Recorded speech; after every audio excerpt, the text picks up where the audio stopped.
Triplets save a drowning stranger at the beach. Their mother arrives and recognizes is her missing billionaire husband. "Somebody help!" The cry tore through the salty air as a body bobbed lifelessly in the crashing waves. Without hesitation, 3 small figures darted forward. 7-year-old triplets, Jalen, Jordan, and Jada Harris, splashed into the surf, their skinny legs kicking furiously against the pull of the tide. "Grab him, Jalen!" Jordan yelled, his voice swallowed by the roar of the sea. "I got him!" Jalen wrapped both arms around the stranger's shoulder, his little muscles straining. "He's sinking!"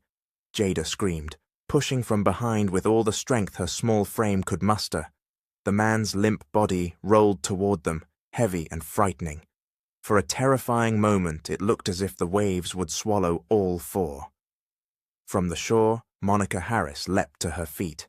The sandcastle contest her children had been waging only seconds earlier, now a distant memory. She had been smiling at their bickering, Jalen bragging about his moat, Jordan defending his towers, Jada insisting her castle was fit for queens, when everything changed in an instant. Now her heart pounded with panic. "Jalen! Jordan! Jada! Get back here!" she screamed, sprinting into the surf. But the triplets were determined. With desperate teamwork, they tugged and pulled, their tiny arms trembling. The waves fought them, splashing into their mouths, choking their lungs, but still they held on. Monica plunged into the water, grabbing the man's other arm. "Hold tight! Don't let go!" she shouted. Together, mother and children dragged the stranger to the wet sand, collapsing in a heap beside him. The man didn't move. His skin was pale, lips tinged with blue. "Mummy, is he dead?" Jada whispered, her eyes wide with terror. Monica forced down her fear, nurses' training surging to the surface. "Back up," she ordered firmly. She pressed her palms against his chest, pumping hard. 1, 2, 3. Her breaths sealed his, her tears mixing with seawater as she begged him to fight. "Please, breathe," she whispered desperately. For one agonizing second, nothing happened. Then the man convulsed violently, coughing up water, his chest jerking as air rushed back into his lungs. The triplets gasped in relief. "He's alive!" Jordan shouted, his voice cracking with awe. But Monica's relief turned to shock. Her eyes locked on the stranger's face, the sharp jawline, the scar above his brow, those unforgettable eyes. Her blood ran cold. Her lips trembled as she whispered, "Derek." The man blinked weakly, confusion clouding his gaze, his voice rasped like gravel. "Monica?" The children stared between them, wide-eyed, not understanding. "Mommy?" Jalen tugged at her sleeve. You know him?" Monica's world tilted. The man lying at her feet wasn't just a drowning stranger. It was Derek Carter, her husband, the billionaire the world thought was dead, and the father her children had never known. "Derek!" The name slipped from Monica's trembling lips before she could stop it. The triplets froze, wide-eyed, their wet clothes clinging to their small bodies. "Mommy," Jalen whispered, tugging on her sleeve. You know him?" Jordan frowned, suspicious. "Who is he? Why you say his name like that?"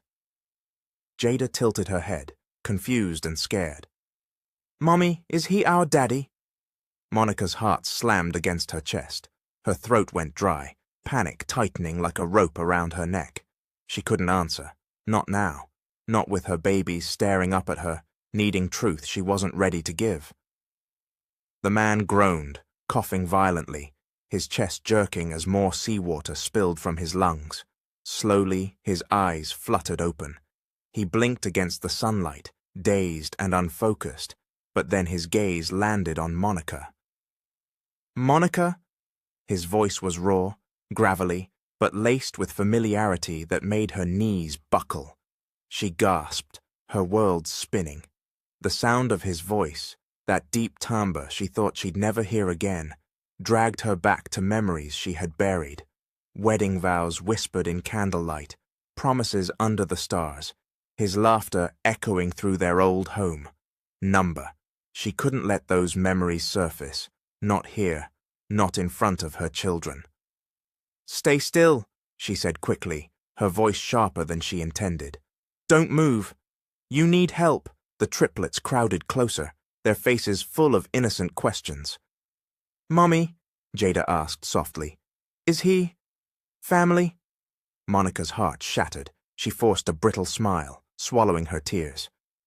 "No, baby. He's just a stranger who needs help," but the lie burned on her tongue. Derek's weak hand twitched, as if reaching for her. "Monica, it's me. Please." She pulled back, her body stiff, hiding her trembling behind professionalism. "Don't talk. Save your strength." With practiced urgency, she waved down a group of lifeguards rushing toward them. "We need a stretcher now," she barked, sounding every bit the trained nurse she was. The lifeguards lifted Derek carefully, placing him onto a board. His eyes never left her, full of confusion, pleading, and a flicker of recognition that made her heart ache. The triplets trailed behind as Monica walked briskly beside the stretcher, her wet shoes slapping against the boardwalk. Jalen clung to her hand.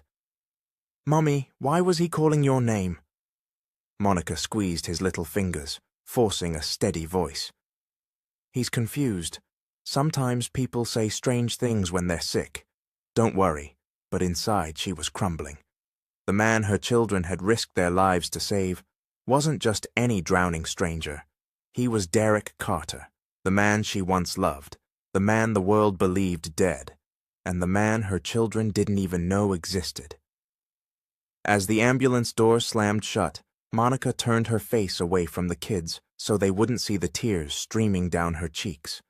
How could she tell them the truth? The steady beeping of hospital monitors filled the quiet room, broken only by Derek's uneven breathing. His body lay still against the crisp white sheets, an IV feeding fluid into his veins. The man who once commanded boardrooms and headlines now looked fragile, almost ordinary. Monica sat stiffly in the corner, her damp scrubs clinging to her skin. She pressed her palms together, whispering silent prayers, though her mind raced in every direction. She still couldn't believe it. Derek was alive after 7 long years of silence, rumors, and grief. The doctor entered, flipping through a chart.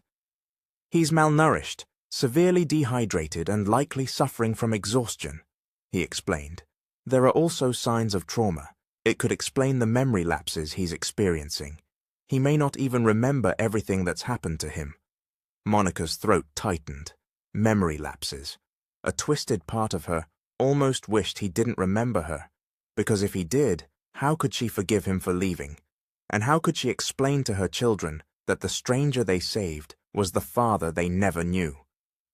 She rose abruptly, pacing the small space, her arms crossed tightly.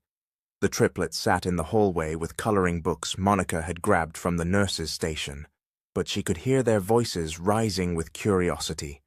2 nurses leaned near the door, whispering as they exchanged glances. "Isn't that him? Derek Carter, the tech billionaire that went missing?" "Yeah, I swear that's him." "My aunt still talks about the news coverage. They said he was dead," the words carried, slipping out into the hall where 3 pairs of small ears caught every syllable. Jalen dropped his crayon, his big brown eyes widening. He hurried into the room, tugging on Monica's sleeve. "Mommy, they said he's Derek Carter." "The billionaire, and you called him Derek, too." His voice shook with childlike honesty. Is he our dad?" The question hit Monica like a punch to the chest. She froze, every muscle locked, unable to form words. Jada peeked around the doorframe, her face pale with fear and hope tangled together. Jordan folded his arms, his tone sharp. "Tell us the truth, Mommy." We can handle it. But Monica's eyes filled with tears. Her lips parted, yet no answer came. She couldn't do it. Not yet. I need some air, she whispered hoarsely, brushing past them. She stumbled into the hallway, her vision blurring, her heart splitting in two. Behind her, the triplets exchanged confused glances. The truth hovered between them, heavy and unspoken, while inside the room their father stirred, unaware of the storm unraveling just beyond his hospital bed. The hospital walls closed in around Monica as she leaned against the corridor, her breathing shallow. The triplets' innocent questions still rang in her ears. Is he our dad? She had no answer for them. Not yet. Her heart was split wide open, bleeding memories she had buried under 7 years of survival. Her eyes stung as she pressed her palms over her face, and then, against her will, the past unspooled before her like a film she could not turn off. She was 18 again, a freshman at Howard University, clutching a stack of books so high she could barely see over them. The campus lawn buzzed with chatter, but she only noticed him when she stumbled, and strong hands steadied her. Careful, a deep voice chuckled. She looked up, and there he was, Derek Carter. Back then, he wasn't a billionaire, just another student with ambition in his eyes. I'm fine, Monica mumbled, embarrassed. You sure? His smile was magnetic, disarming. Because I don't mind carrying your books if it gives me an excuse to walk you to class. She had laughed nervously, thinking he was just another smooth-talking boy. But Derek wasn't like the others. He was relentless in his kindness, relentless in his pursuit of her. He studied late with her in the library, bought her coffee during finals, held her hand on cold walks back to the dorms. He dreamed aloud of building something great, something bigger than both of them, and he made her believe it was possible. By junior year, he had asked her to be his forever. She remembered the ring, modest, not flashy, but his eyes had been brighter than any diamond. They were married young, against the warnings of friends who said she was tying herself to a man with more ambition than stability, but she had believed in him, and he had delivered. Derek's startup, born in a cramped apartment with borrowed laptops, took off like wildfire. By the time Monica was pregnant, he was already attracting investors. When the triplets were just heartbeats in her womb, his name had started appearing in magazines. He didn't come from wealth, but he built it with his bare hands. And through it all, he remained the same man who carried her books and kissed her forehead when she studied too hard. At least at first. The more success he gained, the more wolves circled. Business partners who smiled in his face, but schemed behind his back. Investors who pushed him into ruthless deals. Derek always tried to shield her from it, telling her, "You just focus on us. I'll handle the world." But she saw the strain in his eyes, the way he paced the floors at night, phone pressed to his ear, whispering arguments about shares and betrayal. And then, the night everything changed. It was raining, she remembered, sheets of it hammering against the windows. Monica had been 8 months pregnant, moving slowly around their bedroom, folding tiny onesies she'd bought at a second-hand store. Derek burst in, soaking wet, eyes wild with fear. "Pack a bag," he ordered. "What? Why? Derek, you're scaring me." "They're coming for me, Monica. People I thought I could trust. I can't explain right now, but I need you safe. If anything happens to me—" "No!" She had dropped the onesie, her swollen belly between them. "You don't get to talk like that. We're a family. You're not going anywhere without me." But he had kissed her, urgent and desperate, his hands cradling her face. "You're my everything. You and the babies. That's why I have to do this. I'll fix it. I'll come back." And then he was gone. She had waited. Hours turned into days. Days into weeks. The news broke. Derek Carter was missing. Rumors spread like wildfire. A plane crash, foul play, an overseas escape. Some claimed he was dead. Others whispered he had run off with another woman. Monica had screamed at the television, thrown pillows at reporters who speculated heartlessly while she lay in a hospital bed, delivering 3 children alone. No funeral, no body, just silence. Now, standing outside his hospital room, those memories crushed her chest. She had raised the triplets with grit and prayer, never letting them feel the emptiness of his absence as deeply as she did. She worked double shifts, kissed scraped knees, taught them bedtime prayers, all while fighting to forget the man who had left her to drown in responsibilities. And yet, here he was, alive, breathing, looking at her with those same eyes that once promised forever. Her hand trembled as she reached for the doorknob, then stopped. Inside, she heard Jordan's muffled voice, curious and suspicious. "Why won't Mommy tell us who he is?" Jada answered softly, "Because maybe he really is our daddy." Monica pressed her forehead against the cool metal door, her tears spilling silently. The truth was clawing to get out, but so was her anger. How could she explain to 3 7-year-olds that their father hadn't been dead at all, only lost in a world of betrayal and lies? And how could she explain to herself that the love she thought she'd buried still burned, even now, when it should have turned to ash? The hospital room hummed with low machinery, the faint scent of disinfectant clinging to the air. Derek lay propped up against the pillows, his dark skin pale from exhaustion, yet his eyes burned with a determination Monica hadn't seen in years. The triplets hovered in the doorway, uncertain, 3 sets of brown eyes locked on him with a mixture of suspicion and awe. "Come in," Derek said softly, his voice raspy but steady. His gaze moved from one face to the next. Jalen with his serious expression, Jordan with his arms crossed, Jada clutching her sketchbook like a shield. Monica stood behind them, her arms folded, torn between protecting her children and letting them see for themselves the man who had once been her world. Jalen was the first to step forward. He dragged a chair to the bedside with a loud screech and sat, legs swinging nervously. "Hi," he said after a pause. "I'm Jalen." "I'm the oldest." By 2 minutes, Derek's lips curved faintly. "Oldest, huh? That makes you the leader." Jalen shrugged, but pride flickered in his eyes. Jordan wasn't so easily swayed. He marched forward, planting himself at the foot of the bed, chin raised defiantly. "If you know Mommy, then why you ain't been around?" "Why you let her cry at night when she think we sleep?" Monica stiffened. She hadn't realized her children had noticed. Heat rushed to her face, shame and anger colliding. Derek's throat worked as he searched for words. His voice cracked. I didn't want to leave her. I didn't want to leave you."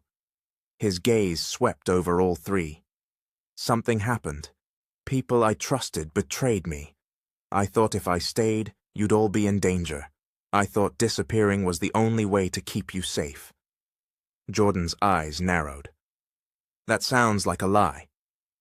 "Jordan," Monica warned, but Derek held up a hand. "No, he deserves the truth," Derek said, his tone firm but gentle. "You're right to be angry. If I were you, I'd be angry too." For the first time, Jordan faltered, his arms loosening from their crossed position. Jada had stayed quiet until then, lingering near the doorway. Her small hands clutched her sketchbook tightly against her chest. She finally shuffled closer, sliding it onto Derek's lap without a word. Derek looked down. On the page was a drawing of 4 stick figures, a mother, 3 children, and a man with broad shoulders. Over it, in shaky handwriting, she had written, "Our family." His breath caught. His fingers trembled as he traced the crayon lines. He swallowed hard, his vision blurring. This is beautiful, baby girl." Jada's lips quivered, but she gave him a shy smile. "I drew it last year. I didn't know what you looked like, so I guessed."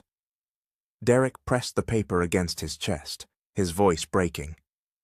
It's perfect. The room fell into silence, heavy with emotions none of them knew how to carry. Finally, Monica cleared her throat, her voice sharp to cover her trembling. Children, give him some space. He needs rest, Jalen hesitated. But Mommy, I said now! Monica snapped. The triplets exchanged glances. Jada gave Derek a little wave. Jordan shoved his hands into his pockets, and Jalen muttered a reluctant, "Bye." Then they shuffled out, their small footsteps echoing down the hall. Monica lingered behind, her arms crossed tightly over her chest. "Don't do that," she said, her voice low but cutting. "Do what?" Derek asked, though he already knew. "Don't look at them like that. Don't speak to them like that. Don't make promises you can't keep." Her eyes glistened with unshed tears, but her jaw was set. "They've grown up without a father. They don't need to get attached to you, only for you to disappear again." Derek sat straighter despite his weakness, meeting her glare with quiet resolve. "Monica, I didn't choose to leave, but I'll be damned if I let anyone take me away from them again." "From you again?" She shook her head, bitter laughter escaping. "You always talked big, Derek. Promises, dreams, empires. And then one night, you were just gone. Do you know what that did to me? To them?" His eyes softened. "I know. And I'll spend every breath I have left making it right." Monica's lips pressed into a thin line. "We'll see." She turned on her heel, her scrubs swishing as she walked toward the door. But just before leaving, she glanced back at him, the man who had been both her greatest love and her deepest wound. Derek sat clutching the drawing to his chest, tears rolling silently down his face, and Monica realized, with a pang of fear she couldn't admit out loud, that her children weren't the only ones who still longed for him. The night settled heavy over the Harris apartment, a silence so thick that Monica could hear the faint hum of the refrigerator and the steady ticking of the old clock on the wall. The triplets had finally drifted off to sleep after hours of restless questions she hadn't been ready to answer.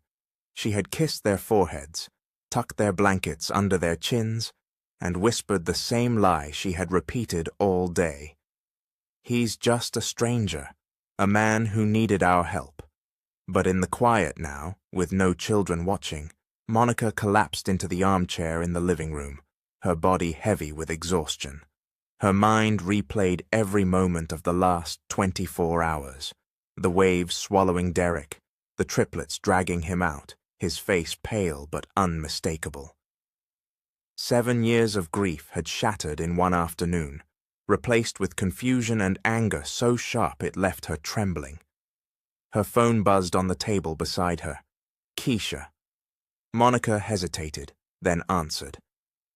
"Girl," Keisha's voice boomed through the speaker, thick with worry. "You sound like death." "What's going on? You said you had an emergency at the hospital. Don't tell me it was another 20-hour shift." Monica closed her eyes, pressing her fingers to her temples. "It's not work. It's worse. Worse than being on your feet 16 hours and still broke? Spill it." Monica swallowed hard, her throat tight. "Keisha, he's alive." There was a pause on the other end. "Who's alive?" "Derek." Keisha's sharp inhale echoed through the phone. "What? Derek? As in your Derek, the billionaire who vanished and left you to raise 3 kids alone? That Derek?" "The only one," Monica whispered bitterly. Keisha let out a low whistle. "Lord have mercy. Where's he been all this time? Did he just show up at your door?" Monica's voice cracked. "No. The kids found him. He was drowning at the beach. They pulled him out. I had to give him CPR. Wait. Hold up." Keisha's voice rose in disbelief. "So your baby saved his life, and now he's back like nothing happened?" Monica laughed, but it was bitter and laced with tears. back like a ghost that refuses to stay buried, and now they're asking questions. Questions I don't know how to answer. On the other end, Keisha's tone softened. You haven't told them? How can I? What do I say? Hey kids, surprise, the stranger you saved is your daddy, the man who abandoned us before you were even born.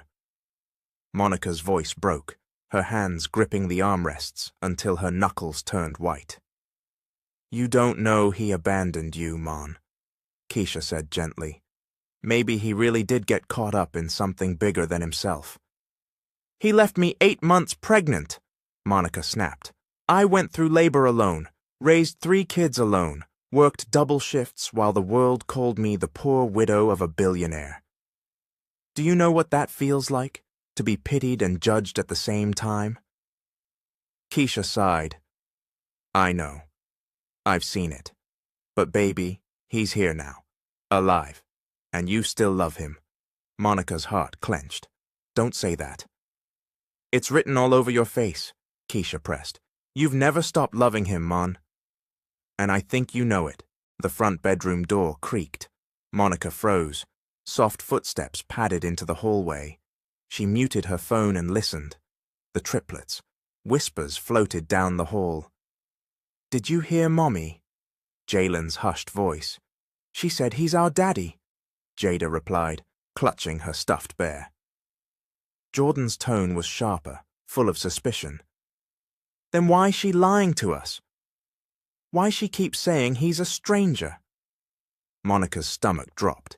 They had overheard everything. She hurried to the hallway, catching them mid-whisper. Their eyes went wide as they realized she'd heard them. Back to bed, Monica ordered, her voice trembling. But Mommy, Jalen began. No buts, she snapped, louder than she meant. The kids flinched. Guilt stabbed her chest, but she forced her expression into steel. Go. The triplets shuffled back into their room, their little shoulders slumped, confusion and hurt clouding their faces. Monica leaned against the wall, pressing a shaking hand over her mouth. On the phone, Keisha's voice was faint. Mon, you still there? Yes, Monica whispered, her throat thick with tears. What happened? They heard me. They know, Monica said hoarsely. Silence stretched between them before Keisha finally spoke. Then maybe it's time, Mon. Time to stop running from it. Time to stop protecting them from a truth that's already breaking them. Monica slid to the floor, pulling her knees to her chest. Keisha, I hate him for leaving me, for leaving us, but when I saw his face, when I heard his voice, she choked back a sob. All that hate melted into something else. Something I don't want to feel. Love, Keisha said softly. Monica's tears spilled freely. Yes, and that scares me more than anything. At the hospital, Derek stirred restlessly in his bed. His mind replayed the sight of his children, their eyes a mirror of his own, their voices laced with hurt he had caused without even knowing it. He reached for the drawing Jada had left him, clutching it like a lifeline. He knew he had lost years he could never reclaim, but he also knew this. He would not lose them again. And Monica, the woman who had kept his world alive even in his absence, she might hate him, but he had seen it in her eyes. The love wasn't gone. Buried, maybe, but not gone. He would fight for it. For her. For them. Even if it killed him. The world outside Derek's hospital room didn't know it yet, but news had a way of leaking through cracks. In a high-rise office overlooking downtown Atlanta, Victor Langford swirled a glass of bourbon, his sharp eyes fixed on a glowing screen. The headline was small, buried deep on a gossip site. Unconfirmed reports suggest missing billionaire, Derek Carter, may have been spotted in Florida hospital. Victor's lips twisted into a cold smile. Well, well, well, he murmured. The ghost decides to rise. He set the glass down with deliberate care, his mind already racing. For 7 years, Victor had built an empire atop the bones of Derek's disappearance. He had manipulated board members, pushed Monica out of the company's orbit, and lined his pockets while telling the world he was preserving Carter innovations. If Derek was alive, all of it, the power, the money, the carefully woven lies, would collapse. He pressed a button on his desk phone. "Get me Marcus." Moments later, a tall man with a scar across his jaw entered, his movements precise, dangerous. "Derek Carter's alive," Victor said flatly. "Find out where he's hiding. And keep eyes on anyone close to him, especially Monica Harris." Marcus gave a slow nod. "You want surveillance or elimination?" Victor's eyes gleamed. "For now? Watch, learn. If he's weak, I'll finish what I should have finished years ago." Back at the hospital, Derek sat up straighter when Monica entered with a bag of fresh clothes. The dark circles under her eyes betrayed her lack of sleep, but her presence filled the sterile room with warmth he hadn't felt in years. "Thank you," he said softly, accepting the bag. His fingers brushed hers, and Monica pulled back as though burned. "Don't," she warned, her voice trembling. "Don't act like we can just pick up where we left off." "I'm not asking for that," Derek said, though his eyes contradicted his words. "I just need time. Time with you. Time with them. Monica echoed bitterly. "You mean the children who don't understand why their mother has been lying to them?" His chest tightened. "I never wanted you to lie. And yet here we are." Silence stretched between them. Derek swallowed hard. "Monica, there are things you don't know. People who wanted me gone. Victor Langford is one of them. He'll come after me again. And now he'll come after you." Monica's face paled, but she crossed her arms, masking fear with defiance. "So not only did you leave me pregnant and alone, but you've dragged danger back to our doorstep?" "I didn't leave you," Derek insisted, his voice sharp. "I was forced out. And yes, danger followed me. But I won't let it touch you. Not this time." Later that afternoon, Monica picked the triplets up from school. The sun beat down, and children spilled onto the playground, their laughter filling the air. Jalen ran ahead, waving his spelling test with a proud grin. Jada clutched her art folder, humming softly. Jordan lagged behind, kicking at the pavement, still brooding from their unanswered questions. Monica smiled faintly, though her chest remained heavy. She reached for their hands when a strange sensation prickled at the back of her neck, the feeling of eyes on her. She turned sharply. Across the street, a black sedan sat idling, its tinted windows reflecting the schoolyard. Too clean, too deliberate. Her breath hitched. "Hurry!" she urged, pulling the children closer. Jalen frowned. "What's wrong, Mommy?" "Nothing, baby. Just let's get home quick." But her eyes darted back once more. The sedan pulled away slowly, melting into traffic, leaving only the hollow echo of unease behind. That night, Derek sat up in bed, his body still frail, but his mind sharper than it had been in years. The triplets had visited earlier, shy but curious, and the memory of Jada's drawing pressed against his chest like armor. Monica stood at the window, arms folded, staring at the city lights beyond the hospital glass. "You saw them, didn't you?" Derek said quietly. She didn't turn. "The car?" "Yes." Her shoulders stiffened. "So it's true. Whoever hunted you before is watching us now." Derek swung his legs over the side of the bed, grimacing at the effort. "That's why I can't walk away again." "I won't." Monica finally turned, her eyes flashing with anger and fear. "You're barely strong enough to stand, Derek." "How do you expect to fight men like that?" "Because this time I'm not fighting alone," he said firmly. "I have something worth protecting. You, our children."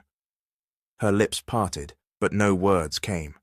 For a moment she saw the man she had once married. Not the billionaire, not the ghost, but the fighter who had built everything from nothing. The man who had carried her books at Howard, who had sworn he would always take care of her. The love she had buried surged up like a wave threatening to drown her.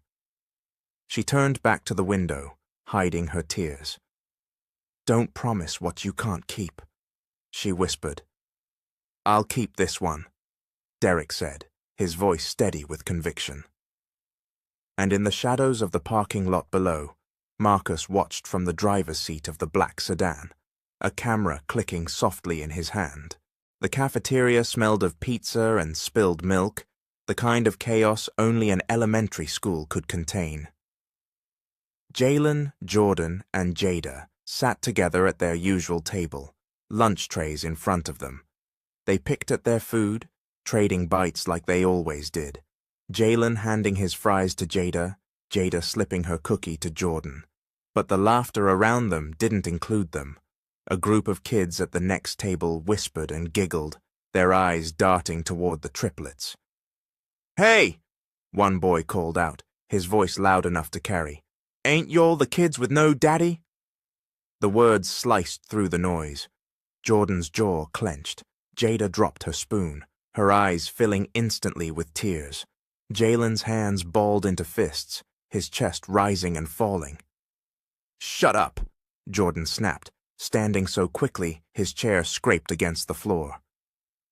The boy smirked, emboldened by his friends. "What?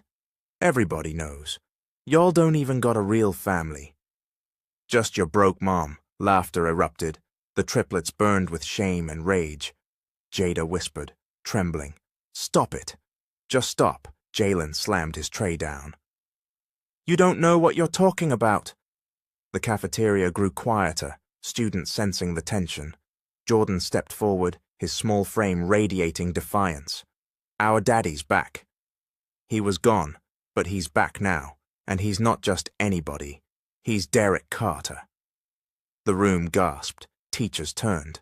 The kids at the next table froze, their smirks faltering. "Derek Carter," one girl echoed. "Like the billionaire that's supposed to be dead?" Jordan's chin lifted higher. "That's him. He's our dad, so y'all better stop talking trash." The murmurs spread like wildfire. The cafeteria buzzed with excitement, disbelief, and curiosity. The triplets sat back down, their hearts pounding, but pride flickering in their eyes. By the end of the school day, the whispers had grown into a full-blown rumor. Teachers huddled in the hallways, staff exchanged looks, and other kids pointed at the triplets with awe instead of mockery. When Monica arrived at pickup, she sensed the shift immediately. Parents stared. A teacher cleared her throat nervously and asked Monica to step inside. In the office, the principal adjusted her glasses, her expression carefully neutral. "Mrs. Harris, some chatter has started among the students today. Your children announced that their father has returned and claimed he is Derek Carter." Monica's stomach dropped. She looked at her children, their faces flushed with a mix of fear and defiance. "Is this true?" the principal pressed. Monica's lips parted, but no words came. She wanted to deny it, to shield them from scrutiny. But Jordan blurted out, "It is true. We saved him at the beach, and he's alive. He's our daddy." Jada clutched her bear tightly. "Please don't make us lie anymore, Mommy." Monica's heart shattered. She turned to the principal, her voice steadier than she felt. "Yes, it's true. But this is private family business, and I'd appreciate if the school respected that." The principal nodded slowly. "Of course. But you should know, with a name like his, this won't stay quiet for long." The next morning, the triplets walked into school with knots in their stomachs. Would the teasing be worse now? Would kids call them liars? But as they stepped onto the playground, the same boy who had mocked them the day before stopped in his tracks. His jaw dropped, because standing by the school gates, in a sharp black suit, was Derek Carter himself. The billionaire who had once vanished, now alive, breathing, larger than life. His presence commanded attention. Tall, broad-shouldered, his deep brown skin glowing in the sunlight. A man both regal and familiar. Gasps rippled across the yard. Parents froze mid-conversation. Teachers whispered frantically. Children pointed with wide eyes. Derek's gaze softened as it fell on his children. Jalen, Jordan, Joyda. The triplets ran to him instinctively. He crouched low, opening his arms, and they collided into his embrace. For the first time, their classmates saw them not as the kids with no father, but as the children of a man who radiated strength and power. "You came," Jada whispered into his chest. "I told you," Derek murmured, pressing a kiss to her hair. "I'll never leave you again." Jordan pulled back, his eyes glistening with pride he tried to mask. "See?" he shouted at the other kids. "Told you he's our dad." Jalen grinned, his chest puffed out. "And he's real." The schoolyard buzzed with awe. Children whispered to each other, some even daring to step closer. "That's really him? He's alive? He's their dad?" Monica stood a few feet away, her heart in her throat. She hadn't known Derek would come. Part of her wanted to drag him away, shield her kids from the spectacle, but another part, a deeper, more vulnerable part, saw the pride shining in her children's eyes and couldn't bring herself to interfere. That afternoon, as the children skipped out of school with their heads high, Monica pulled Derek aside. "What was that stunt?" she demanded, her voice low but sharp. He met her glare calmly. "It wasn't a stunt. They needed me. You made a scene," she hissed. "Now everyone knows. Reporters will come. Questions we aren't ready to answer will follow." "And what's the alternative?" Derek countered, his tone hardening. "Let them be mocked as fatherless? Let them carry shame they don't deserve. No, Monica, I won't let them hide anymore. They have a father, and the world needs to see it." Monica's eyes filled with tears, frustration and longing colliding in her chest. "Do you have any idea what it's been like? Watching them cry, watching them ask about you, watching them wonder if they were enough to keep you here?" "I do," Derek said softly. "Because I lived it too.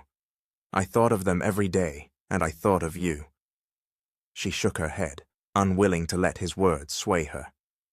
"This isn't about us. It's about them, and you'd better be sure, Derek, because if you walk into their lives now, you can't walk back out." "Not again." Derek's jaw tightened, but his voice was steady. "I won't. I swear it." That night, the triplets sat in their room, their faces glowing with excitement. "Did you see how everyone looked when Daddy showed up?" Jordan grinned. "Nobody gonna mess with us now." Jalen puffed his chest. They were jealous. "You saw it."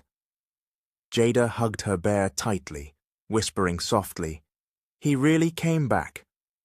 For us, in their small apartment, for the first time, the children drifted to sleep, not with questions, but with pride, and Monica lay awake, staring at the ceiling, torn between relief that her children had found their father and fear that his return would bring a storm none of them were ready for. The Harris apartment was small, too small for the weight of all the emotions pressing inside it that evening. The peeling paint on the walls, the flickering light in the hallway, the hand-me-down furniture. Monica had fought for every square inch of this space, making it into a home for her 3 children. And now, Derek Carter, the man who once lived in mansions, stood in her doorway like an intruder.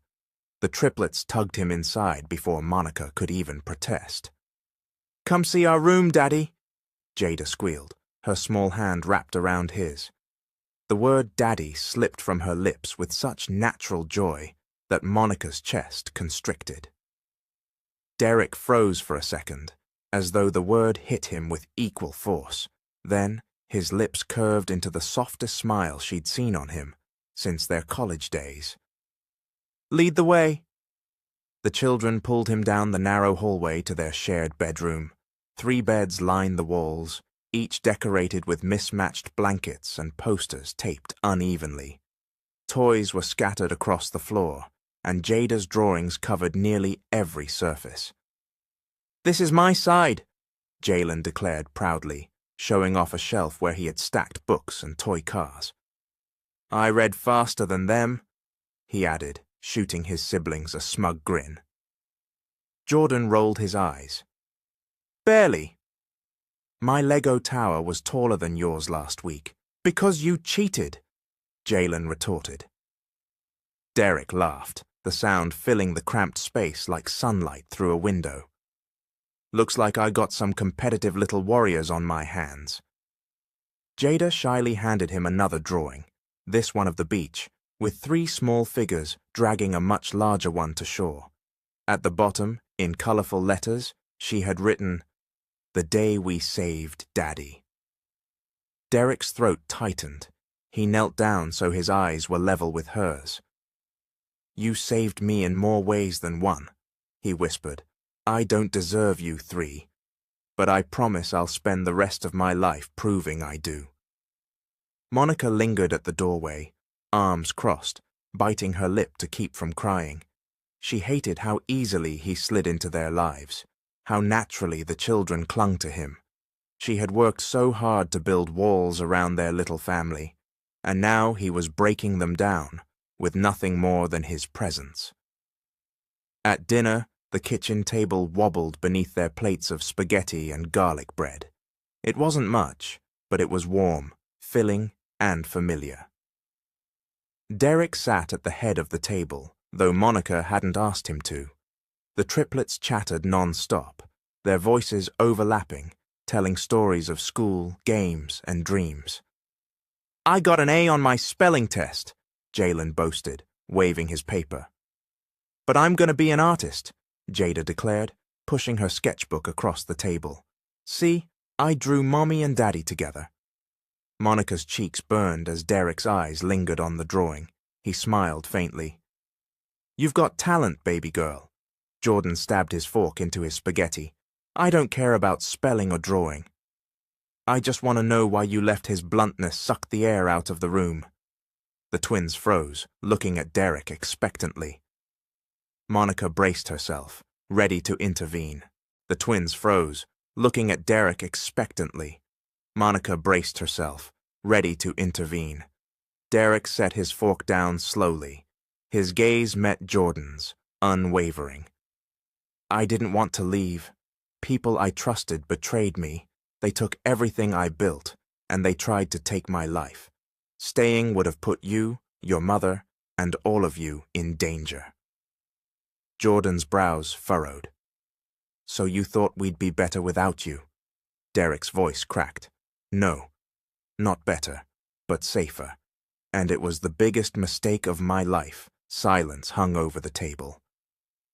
Then Jalen reached out and patted Derek's hand, his voice small. "We're glad you're back now." Jada nodded eagerly. "Me too." Even Jordan's hardened face softened, though he said nothing. Monica's chest ached. She had spent years teaching her children resilience, independence, strength. And here was Derek, undoing all of it with one simple truth. They had wanted him all along. After dinner, the triplets curled up on the couch with Derek, piling on top of him as if afraid he might disappear again if they let go. He read them a bedtime story, his deep voice rumbling through the small apartment, and for a moment, Monica saw them all as they might have been, a family, whole and unbroken. When the children finally drifted to sleep, Monica stood by the kitchen sink, rinsing plates that didn't need rinsing, just to keep her hands busy. Derek approached quietly, leaning against the counter. "You've done an incredible job, Monica. They're smart, brave, beautiful, all because of you." Her throat tightened. "Don't flatter me." You weren't here to see the nights they cried, the nights I wondered if I could afford food, the nights I prayed for strength just to keep going. I know, Derek said softly, and I hate myself for it. He reached out, his fingers brushing her arm. But I'm here now. Let me help you. Let me help them. For a split second, she let herself remember the warmth of his touch, the safety she used to feel when he was by her side. Her body leaned toward him instinctively before she caught herself, jerking back. No, she whispered fiercely, her voice trembling. I can't just forget what you put us through. I can't let myself feel this again. Derek's eyes softened, but determination burned behind them. I'm not asking you to forget. I'm asking you to give me a chance to make it right. Monica turned away, blinking back tears. She couldn't let him see how much he still moved her, because the truth was, no matter how hard she fought it, she still loved him, and that terrified her more than anything. The hospital discharge papers were signed, and Derek Carter walked out under the blazing Florida sun, flanked by Monica and the triplets. His gait was slower than it once had been, his body weakened by years of hardship, but his head was high. The cameras hadn't caught up yet. No official press release, no media frenzy, but Derek knew it was only a matter of time. Somewhere out there, Victor had already seen the signs. In a sleek office across town, Victor sat at his desk, his fingers drumming against the mahogany surface. Marcus stood before him, a shadow in the dim light. Word is spreading, Marcus said. He showed up at the school. People are whispering. The billionaire is alive. Victor's eyes narrowed. Exactly what I feared. Derek is making himself visible, gathering sympathy, rebuilding his image. If the public embraces him, the board will too. I can't let that happen. Marcus tilted his head. You want him silenced? Not yet, Victor said coldly. Fear is stronger than death. If his family feels unsafe, maybe he'll back down. Start with the woman, Monica Harris. Send her a message she won't forget. Marcus nodded once. Consider it done. The next morning, Monica clocked in at the hospital, her scrubs wrinkled from another restless night. She tried to focus on charts, patients, and procedures, but her mind kept replaying Derek's words at dinner, the way he had read to the children, the way her heart had betrayed her by wanting that life again. She was scribbling notes on a patient's file when the envelope appeared on her desk. No one had seen who left it. The plain white paper sat there innocently, but Monica's stomach sank the moment her eyes landed on it. She slid it open with trembling hands. Inside was a single photograph, her children walking to school, their backpacks bright against the gray sidewalk. Scrawled across the bottom in thick black marker were the words, "Keep him quiet, or they won't be safe." Her knees buckled. She grabbed the edge of the desk, her chest tightening as panic clawed up her throat. For 7 years she had struggled, suffered, and endured, but she had kept her children safe. Now, because of Derek's return, even that promise was unraveling. That evening, Monica stormed into the apartment, the photograph clutched in her fist. Derek sat on the couch with Jalen in his lap, helping him with math homework, while Jada and Jordan sprawled on the rug coloring. It should have been a peaceful scene. It should have been everything she wanted, but she couldn't see it. All she saw was danger. "We need to talk," she snapped. The children glanced up. Derek's brows knit in concern. "Monica?" She tossed the photograph onto the coffee table. The kids gasped, leaning closer to see. Derek snatched it up, his jaw tightening. His eyes darkened as he read the words. "Who gave you this?" he demanded. "It was waiting for me at work," she said, her voice shaking with fury. "You brought this into our lives. You came back, and now our children are targets." Jalen's eyes widened. "Mummy, what does it mean?" "Go to your room," Monica ordered. "But," Jada began. Now! She barked. The triplets shuffled down the hall reluctantly, fear etched across their small faces. When the door clicked shut, Monica rounded on Derek. This is exactly why I didn't want them to know you. You disappeared once, and we survived. But this is worse. They're watching us, threatening us. My babies could get hurt. Derek rose to his feet, towering over her, his voice low but steady. And that's exactly why I won't run again. Victor is behind this. I know it. He thinks he can scare me back into hiding, but I won't let him touch you. Or them, Monica's hands trembled. How? How can you protect us? You can barely walk a block without losing your breath. You don't have the company anymore, the security, the power. You're not the man you used to be. Her words were crueler than she intended, but the fear behind them sharpened her tongue. Derek flinched, but his jaw set firmly. You're wrong, he said quietly. I may not have my empire, but I have my family. And I'll fight for that with everything I have left. Monica's eyes filled with tears. You think that's enough? Love and promises? Because promises are what you left me with last time, and they didn't keep me warm when the rent was overdue. They didn't stop me from working doubles while the world called me a widow. I know, Derek said, his voice breaking, and I'll never forgive myself for that. But I swear to you, Monica, I won't let history repeat itself. The bedroom door creaked. The triplets had been listening. Mommy? Jada's small voice wavered as she stepped into the hall. Are we in danger? Monica's breath caught. She knelt quickly, pulling her daughter into her arms. No, baby. Mommy won't let anything happen to you. But Jada's big eyes flicked to Derek. Will Daddy protect us too? Derek knelt beside them, placing a hand gently on Jada's shoulder. With my life, if, he vowed. His voice was soft, but carried the weight of an oath that reached beyond time and circumstance. Jalen and Jordan crept out behind their sister, both of them silent but watchful. Monica saw it in their eyes. They wanted to believe him. They needed to believe him, and that terrified her most of all, because if he failed again, their hearts, and hers, would shatter beyond repair. That night, after the children finally fell asleep, Monica stood at the window, staring at the parking lot below. A black sedan sat under the flickering streetlight, its engine humming quietly. Watching, waiting. Derek joined her, his hand brushing against hers. For once, she didn't pull away.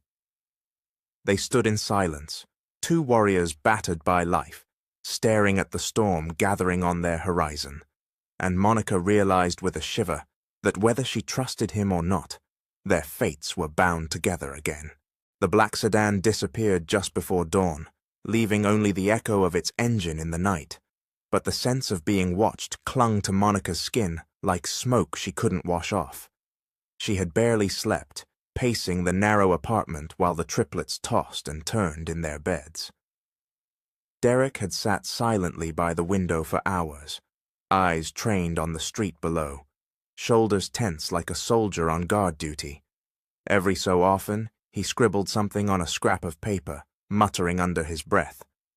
By the time the sun rose, Monica's patience had frayed. "What are you writing?" she asked sharply, arms crossed. Derek didn't look up. "Names, numbers, people I can still trust." Her stomach knotted. "So you're planning something?" Behind my back, he finally met her gaze, his eyes heavy with exhaustion, but burning with determination. "I'm not planning behind your back. I'm planning for us." For them, his eyes flicked toward the closed bedroom door where the children slept. Monica stepped closer, her voice low but trembling. "Don't lie to me again, Derek. If you're dragging us into something dangerous, I deserve to know. They deserve to know." He set his pen down and leaned back in the chair, rubbing his face. "Victor didn't just want the company, Monica. He wanted me gone because I knew too much about the embezzlement, the offshore accounts, the the dirty deals. He was laundering money through Carter Innovations, and when I confronted him, he made his move.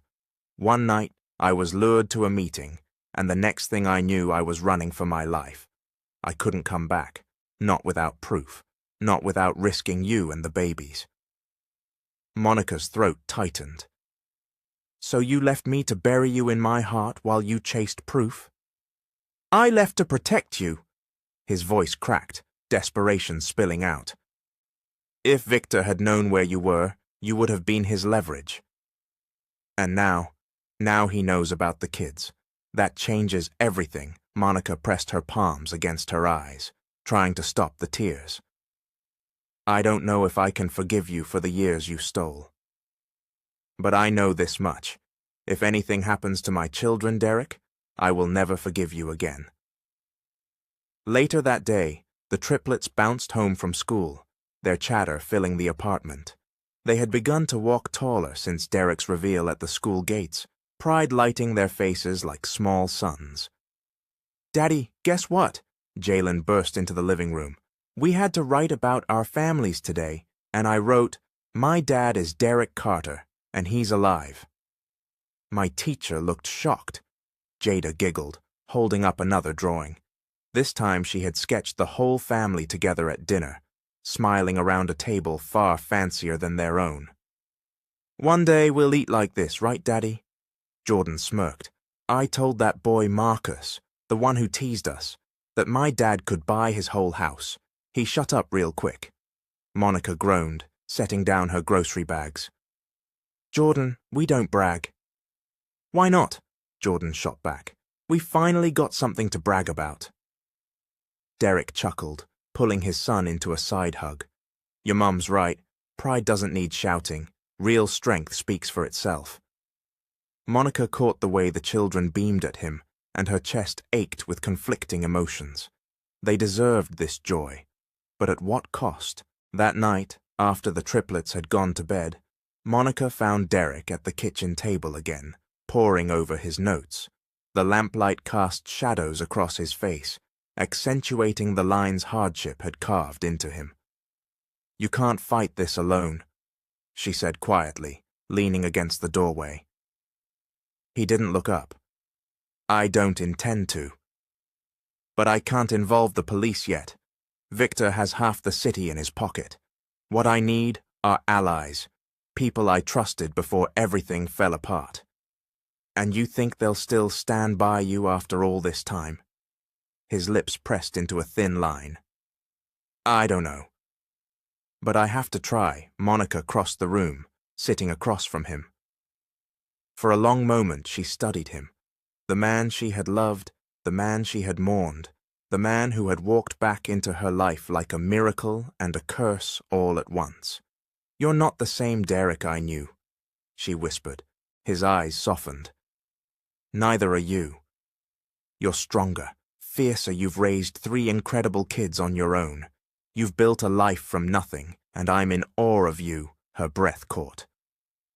She hadn't expected those words, and they slipped past her defenses, striking a chord she didn't want to admit still existed. She shook her head quickly. Don't do that. Don't make me feel things I can't afford to feel right now. Monica, he said gently, reaching across the table, his hand brushing hers. You don't have to fight me. We're on the same side. Always where her hand trembled under his touch. She wanted to pull away, but she didn't. From the hallway, 3 small figures peeked around the corner. Look, Jada whispered to her brothers, her smile wide. They're holding hands. Jalen grinned. Told you they still love each other. Jordan rolled his eyes, but his voice was softer than usual. Maybe.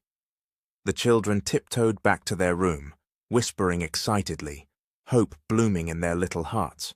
For the first time in their young lives, the dream of a whole family felt possible. But outside, under the same flickering streetlight as before, Marcus leaned against the black sedan, a phone pressed to his ear. They're together again, he reported. The kids, the woman, and Carter. Looks like one big happy family. Victor's cold laughter crackled through the line. Good. Let him taste it. The higher he climbs, the harder the fall. Keep watching. Soon we'll remind him what it costs to challenge me. Marcus pocketed the phone, his eyes narrowing on the apartment window, glowing warmly against the night. Inside was love, fragile but fierce. Outside was danger, waiting to strike. And the war between the two had only just begun. The night was heavy and still, the kind of silence that pressed against the walls like a warning. Monica lay awake in her bed, listening to the hum of the old fan and the steady breaths of her sleeping children in the room down the hall. Sleep wouldn't come. It hadn't in days. Every creak of the building made her tense. Every shadow beyond the curtains sent her imagination racing. She had lived years as a single mother, scraping by, but she had never felt hunted. Now, since Derek's return, her fear had grown claws. Beside her, Derek shifted on the couch where he insisted on sleeping, his body still too frail to carry the weight of the past, but his mind sharper than ever. He hadn't told her what names were on his list, but she knew he was preparing for something, a confrontation, a war. And tonight, the war came to them. It started with a faint rattle at the fire escape window. Monica sat bolt upright, her pulse pounding. She crept into the hallway, her bare feet silent on the worn floorboards. Derek was already up, his frame silhouetted against the dim light from the street lamp. His eyes met hers, and she knew instantly he had heard it too. The rattle became a scrape, then a soft metallic click. The lock on the kitchen window groaned. "Kids!" Monica hissed, rushing to their room. She shook Jalen's shoulder, then Jada's, then Jordan's. "Wake up!" Now. Quietly, Jalen blinked sleepily. "Mommy!" "Shh!" She pressed a finger to her lips. "Something's wrong." The triplets' eyes widened as fear sobered them. They slipped out of bed, clutching each other's hands. From the living room came a sharp crash, the sound of glass shattering. Jada whimpered. Jordan's small fists clenched. Jalen whispered fiercely, "I'll protect you." Monica's heart broke and swelled at once. Even in terror, they were trying to be strong. The first intruder stepped into the apartment, his face hidden beneath a ski mask, a crowbar glinting in his hand. Behind him, another followed, larger, his movements predatory. Marcus slipped in last, calm and deliberate, his scar catching the light. His eyes swept the apartment like a hunter tracking prey. "Search everywhere," he ordered. His voice was low but sharp. "The kids are the leverage. Find them!" Monica pressed her children into the narrow gap between their bed and the wall, whispering urgently, "Stay down. Don't make a sound." Then she grabbed the heavy lamp from the dresser and crept into the hall. Her pulse thundered in her ears. She had spent 7 years fighting for survival, and tonight she would fight again, tooth and nail, for her babies. Derek met the first intruder head-on in the living room. His body was weaker than it had been in his prime, but adrenaline surged through his veins. He grabbed the man's wrist before the crowbar could swing, twisting with all his strength. The intruder yelped, stumbling, and the crowbar clattered to the floor. Derek snatched it up, brandishing it like a weapon. "You picked the wrong family," he growled. The second man lunged from behind, tackling Derek to the floor. The air rushed from his lungs. Pain flared in his ribs, but he refused to let go of the crowbar. Monica burst from the hallway, swinging the lamp with all her might. It smashed against the second intruder's back, sending him sprawling. "Stay away from my children!" she shouted, her voice fierce and unrecognizable even to herself. Marcus stepped forward, his movements calculated. He didn't rush, didn't stumble. He merely drew a knife from his belt, the blade gleaming. "Monica Harris," he said smoothly, almost mockingly, "you've got fight in you." I can see why Derek loved you. Her stomach twisted. If you touch them, I swear. He smirked. You'll what? Kill me? You're outmatched, both of you. His eyes flicked to Derek, who was dragging himself to his feet, blood trickling from his lip. Look at him. He's a shadow of the man he was. Derek spat blood onto the floor. Maybe. But even a shadow can strike. He swung the crowbar, forcing Marcus back. The knife flashed dangerously, catching the crowbar with a metallic clang. From the bedroom, the triplets huddled, their hearts pounding. Jalen whispered, We can't just hide. Mommy and Daddy need us. No! Jada whispered back, tears streaking her cheeks. They told us to stay. Jordan's eyes blazed. They need help. Come on. The three slipped out of the room, grabbing whatever they could find, a toy bat, a flashlight, a book heavy enough to throw. Their little legs trembled, but courage surged stronger than fear. In the living room, chaos erupted. Derek and Marcus grappled, the crowbar clashing against the knife. Monica swung a broken lamp base at the second intruder's head, dropping him with a groan. The first intruder scrambled for the door, blood dripping from his nose. Then came a cry. Leave our family alone! The triplets charged, swinging their makeshift weapons. Jalen bashed Marcus's arm with the toy bat. Jada shone the flashlight into his eyes. Jordan hurled the heavy book, smacking him in the shoulder. Marcus snarled, slashing the knife wildly.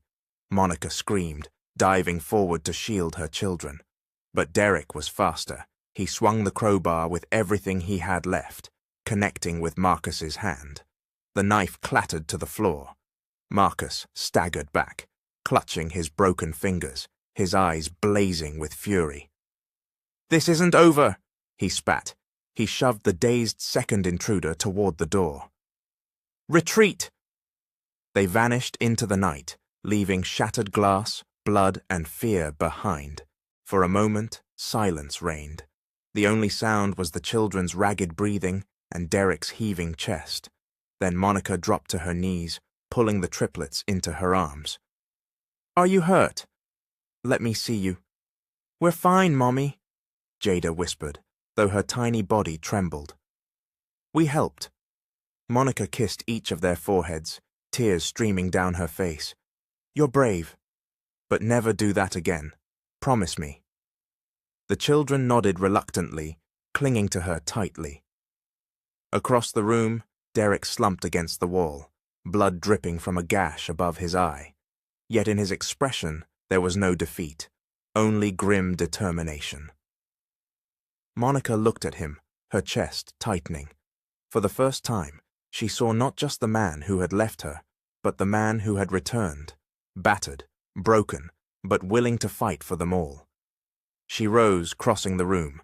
She pressed a damp cloth to his wound, her hands trembling. You could have been killed, she whispered. So could you, he rasped. His hand caught hers, holding it steady against his temple. Monica, this is just the beginning. He won't stop. Not until he's destroyed me, and everything I love. She met his eyes, her own wet with tears. Then we can't do this separately. If we're going to survive, we have to face it together. Derek's chest heaved, emotion flickering across his battered features. Does that mean? It means, Monica said firmly, glancing at their children who were watching with wide, trusting eyes, that you're not fighting alone anymore. For the first time in years, hope flickered between them. Fragile, desperate, but alive. And outside in the shadows, Marcus cradled his broken hand, seething. He pulled out his phone and dialed. He fought back, Marcus growled. The family's stronger than I thought. Victor's voice hissed through the receiver. Then we'll hit harder. Break them where it hurts most. If he wants a war, I'll give him one. Morning sunlight filtered weakly through the blinds, illuminating the chaos of the Harris apartment. Shards of glass still glittered faintly on the floor, remnants of the night's attack. Monica had swept most of it away, but the sharp edges remained in corners, a reminder of how close they had come to losing everything. The triplets sat around the small table, unusually quiet, their cereal growing soggy in untouched bowls. Jada held her stuffed bear tightly in her lap, her eyes darting to the window every few minutes. Jalen stared at his spoon, jaw clenched, while Jordan tapped his foot impatiently against the floor. Derek watched them, guilt a heavy stone in his chest. He wanted to gather them all into his arms and promise safety, but he knew promises meant little without action. Finally, he pushed his chair back and stood, his voice steady. "This ends today." Monica looked up sharply. "What do you mean?" "I mean," Derek said, pacing the small kitchen, "we can't sit here waiting for Victor's next move. He's not going to stop, Monica. He'll keep coming until he destroys us. The only way to protect the kids is to take the fight to him." Monica crossed her arms, her exhaustion bleeding into her tone. "And how exactly do you plan to do that?" "You've been out of the game for 7 years, Derek. You don't have power or resources or—" "I have people," Derek interrupted, his eyes fierce. "Not everyone betrayed me.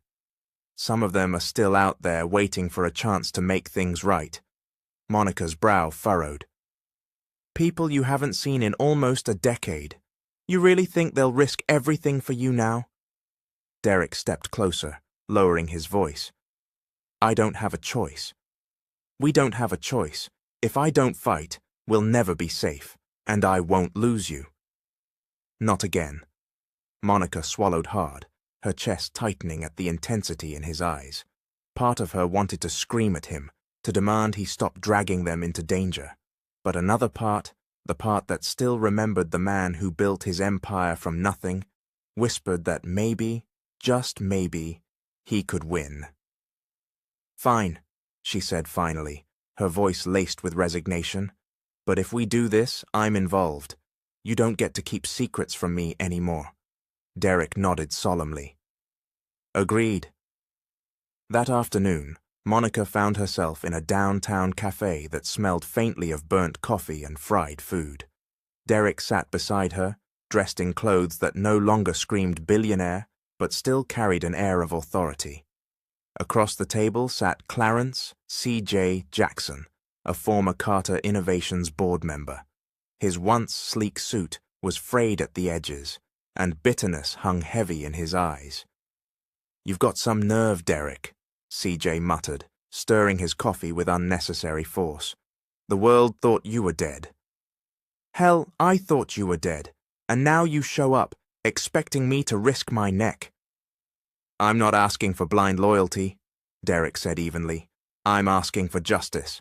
Victor destroyed both of us. He stole my company and he forced you out when you wouldn't play dirty. We have proof." "Proof?" C.J. scoffed. "Victor's buried everything. He owns judges, politicians, cops. What do you have, Derek? A few old allies and a family to protect? That's not a plan. That's suicide." Monica bristled.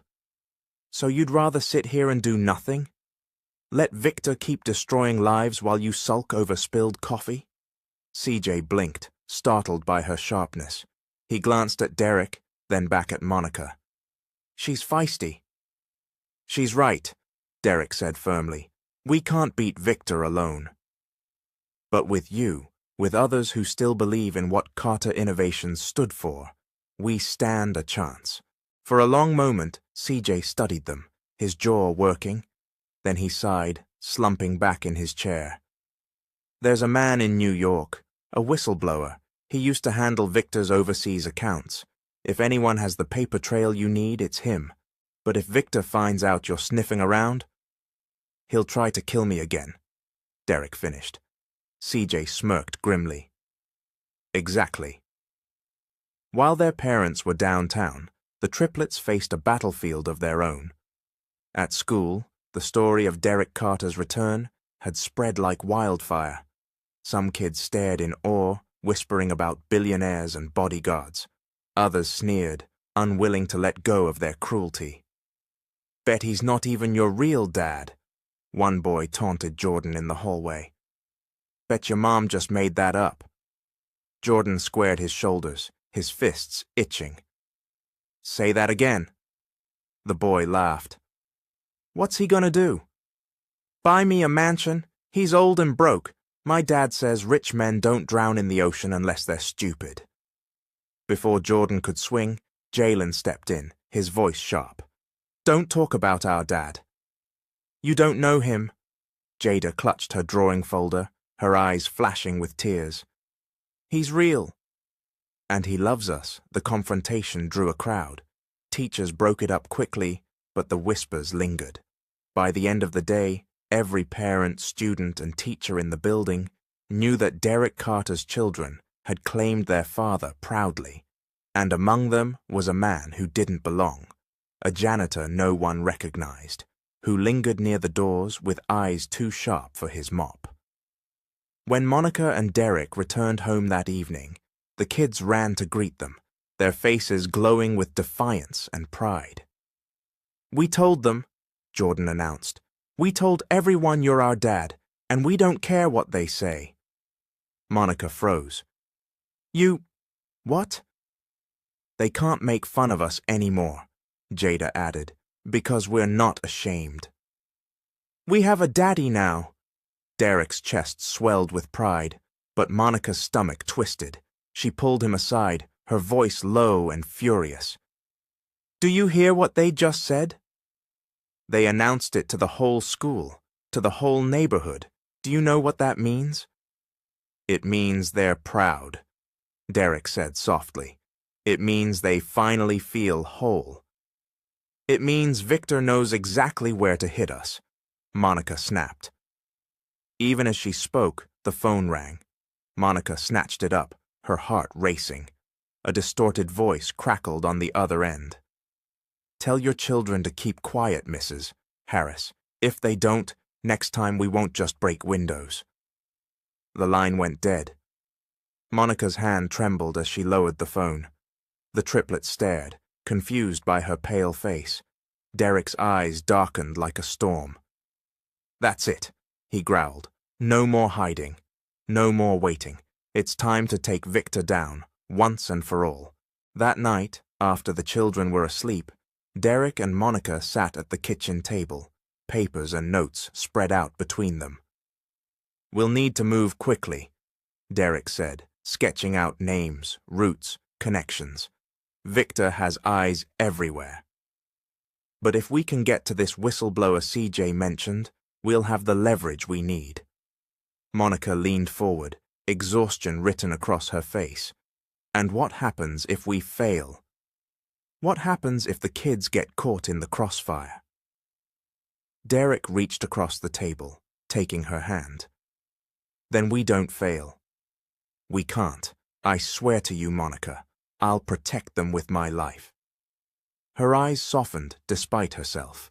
For the first time, she saw not just a broken man clawing his way back, but a father willing to sacrifice everything. She squeezed his hand, her voice steady. Then we fight together. In the silence that followed, something shifted between them. Not forgiveness, not yet, but trust, fragile and flickering, had begun to return.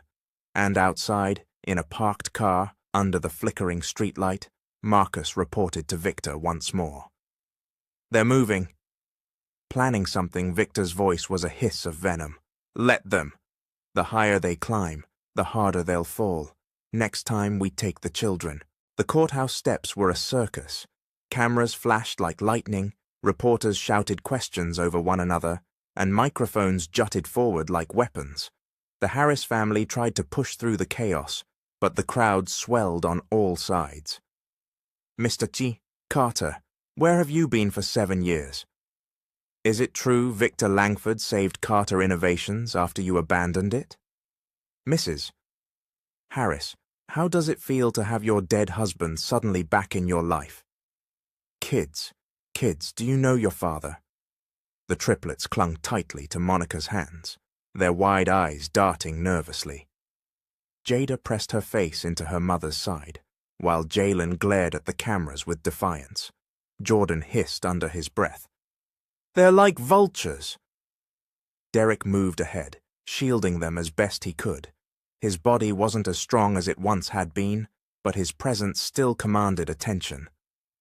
"Keep moving," he urged, his voice low but firm. Monica's heart hammered as they finally slipped inside the courthouse. The noise of the outside world faded, replaced by the sterile hum of security machines and the shuffle of lawyers in pressed suits. For a moment she caught Derek's eye. He gave her a small nod, and despite her fear, she felt a flicker of strength. Today wasn't just about reclaiming a company, it was about reclaiming their lives. The courtroom itself buzzed with energy. Rows of spectators filled the benches, reporters scribbled furiously in notebooks, and the judge presided with a steely gaze. On one side sat Derek, Monica, and their small team of allies, including CJ, who had reluctantly agreed to testify. On the other side lounged Victor Langford in a tailored suit, his smirk radiating confidence. His lawyers stacked files high in front of them, like walls meant to intimidate. The trial began. Derek's attorney rose, voice strong. "Your Honor, we are here today to prove that my client, Derek Carter, did not abandon his company or his family. He was the victim of a calculated scheme orchestrated by Victor Langford, a scheme that included financial fraud, threats of violence, and attempted murder." Gasps rippled through the gallery. Victor merely adjusted his cufflinks, unfazed. CJ was the first witness. He testified about the boardroom betrayal, the pressure Victor had applied, the dirty deals forced through when Derek disappeared. "Mr. Langford," CJ said, glaring across the courtroom, "is no savior. He is a thief. He stole Carter Innovations out from under its founder, and he lined his pockets while doing it." Victor's lawyer objected, calling it hearsay, but the judge allowed most of it to stand. The tide seemed to tilt, however slightly, in Derek's favor. Next came documents, bank transfers, offshore accounts, records smuggled out by the whistleblower CJ had pointed them toward. Each page painted Victor as more corrupt than the last. Derek sat straighter, hope flickering in his chest. For the first time in years, justice felt possible. Then it was Monica's turn. She walked to the stand, her legs trembling but her chin high. The triplets sat in the front row, eyes wide, watching their mother like hawks. "Mrs. Harris," Derek's attorney began gently, "can you tell the court about the night your husband disappeared?" Monica swallowed hard, her voice cracking at first. "I was 8 months pregnant. Derek came home looking terrified. He told me people he trusted had betrayed him, that he had to leave or we'd all be in danger. I begged him to stay, but he promised he'd come back." Her eyes flicked to Derek. He looked at her with such raw emotion she nearly lost her composure. She steadied herself. "He didn't come back. For 7 years, I raised our children alone. I believed he was dead. The world told me he was dead. But then, my children found him, drowning, and I realized he hadn't abandoned us. He had been running for his life." The courtroom hung on her every word. Victor's lawyer rose for cross-examination, his tone dripping with disdain. "Mrs. Harris, isn't it true that Mr. Carter left without explaining where he was going? Isn't it true he left you destitute?" Monica stiffened. "He left because he thought it would protect us." The lawyer smirked. "Or because he couldn't handle the pressure of fatherhood and responsibility?" "Objection," Derek's attorney barked. "Sustained," the judge said sharply, but the seed of doubt had been planted. Then Victor made his move. His lawyer presented a series of photographs, grainy, blurred, but clear enough to stir whispers through the courtroom. In them, Derek appeared with a woman in a foreign city, laughing, dining, even holding hands. Monica's stomach dropped. "These photographs," Victor's lawyer declared, "show that Mr. Carter wasn't hiding from enemies. He was hiding with his mistress. He abandoned his family by choice." The gallery gasped. Cameras clicked furiously. Victor leaned back in his chair, his smirk widening.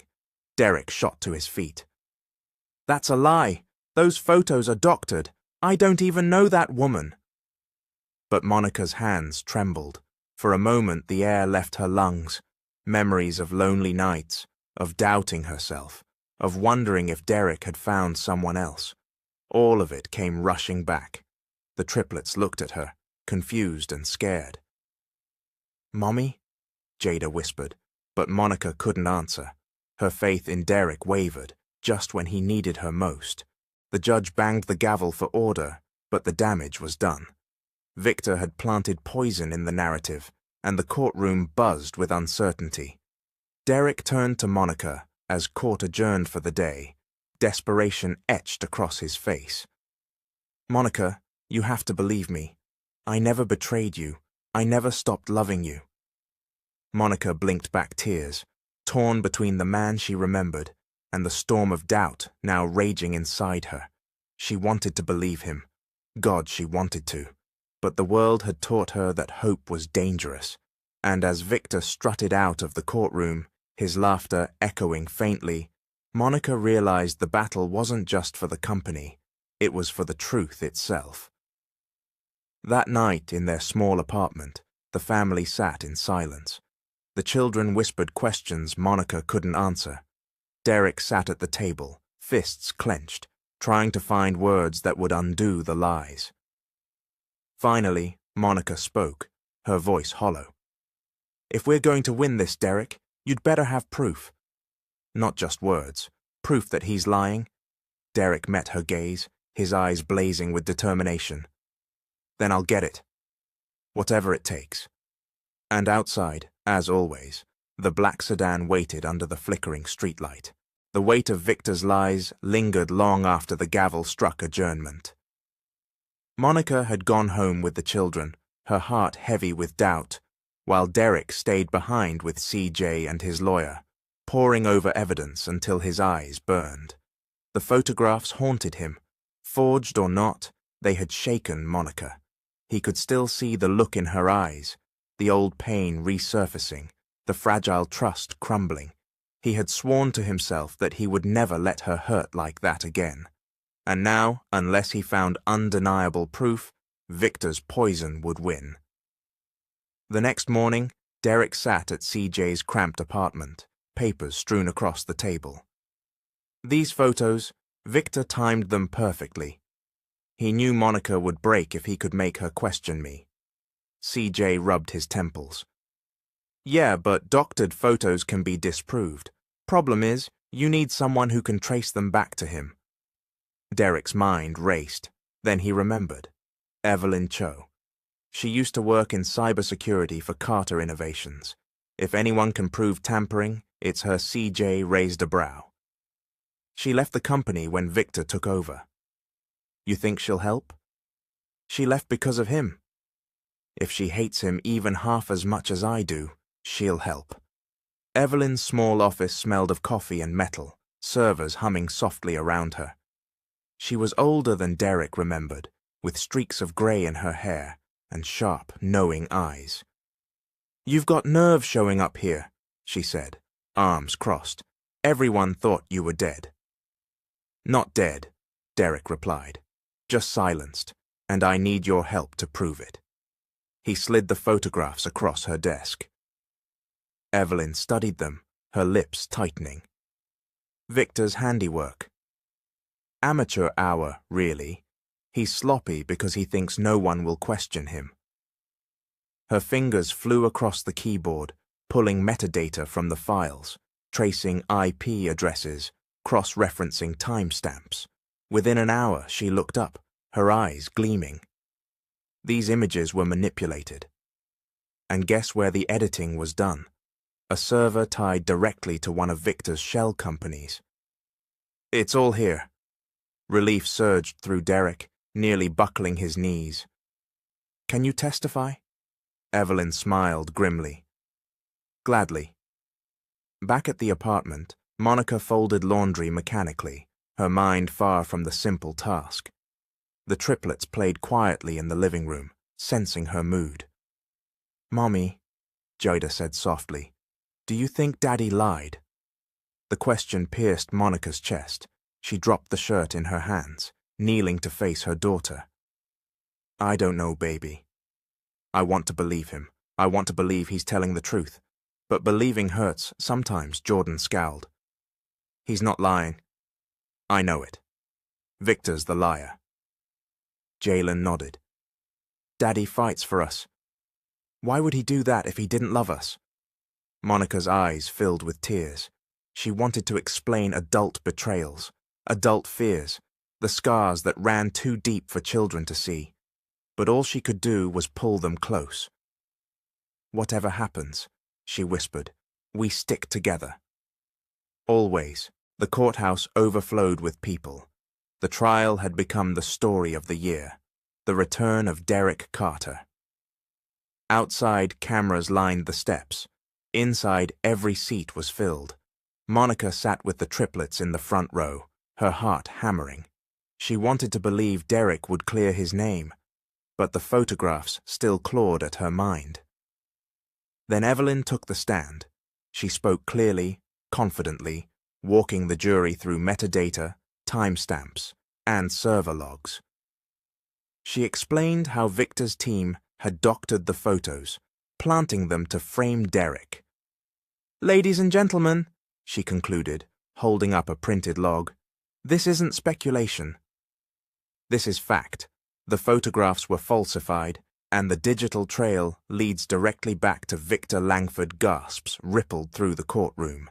Victor's smirk faltered. Derek's attorney pounced, presenting the documents Evelyn uncovered: bank transfers, offshore accounts, falsified records. Piece by piece, the web of corruption was laid bare. The judge's gavel struck. "Order! Order!" But the tide had turned. As the recess bell rang, Victor stormed out of the courtroom, Marcus at his side. His mask of confidence had cracked, rage seething beneath. "They've got proof," Marcus muttered. Victor's eyes blazed. "Then we end it another way. If I can't bury him in court, I'll bury him in blood. Tonight, Marcus, we finish this." That night, the Harris apartment was tense but hopeful. Derek had come home with Evelyn's testimony fresh in his ears, the taste of victory close enough to touch. The children clung to him, their eyes bright. "Does this mean it's over, Daddy?"